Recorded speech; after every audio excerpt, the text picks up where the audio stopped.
ukuthula ebukhosini, ukuthula emadlozini.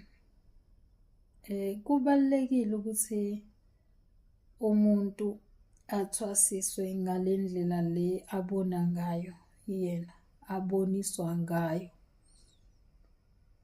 Ukuboniswa-ke kwethwasa kuphakathi kukagobela naye umuntu osuke ethwasa, naye uthwasana. Kodwa ukhiye wentwaso noma ukhiye wokuthwasa u-based kuyibonakaliso zenu nobabili.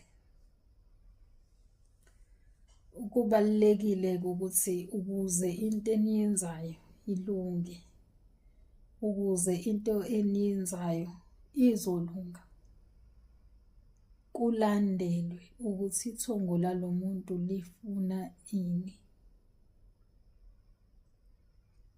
Lifuna ini. Idlozi aliyi ngokuthi wena ufuna ini. Wena thwasana noma wena gobela. Kuya ngokuthi lona lifuna ini. Njengoba siyizizwe ngezizwana nje ey'hlukene, futhi nentwaso ayisoze yafana. Ngiyazi ukuthi kunabantu abaqamba amanga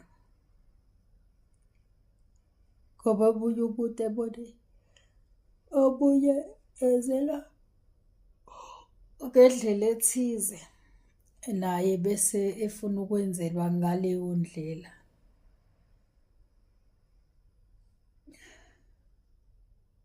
Ayisebenzi kanjalo.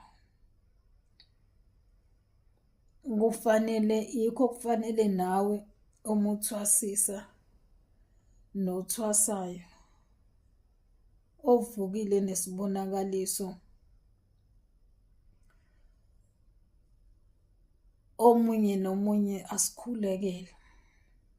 Kufanele zifike kunina nobabili. Bese niyakwazi ukusebenzela phezulu kwazo. Futhi akulona icala mawuza ukuthi awusizwa kahle lesibonakaliso. Noma lento otshelwa yona uthi ukuma kancane, umncingo ukuthi nawe baze bakukhombise ngendlela okuyiyona yona.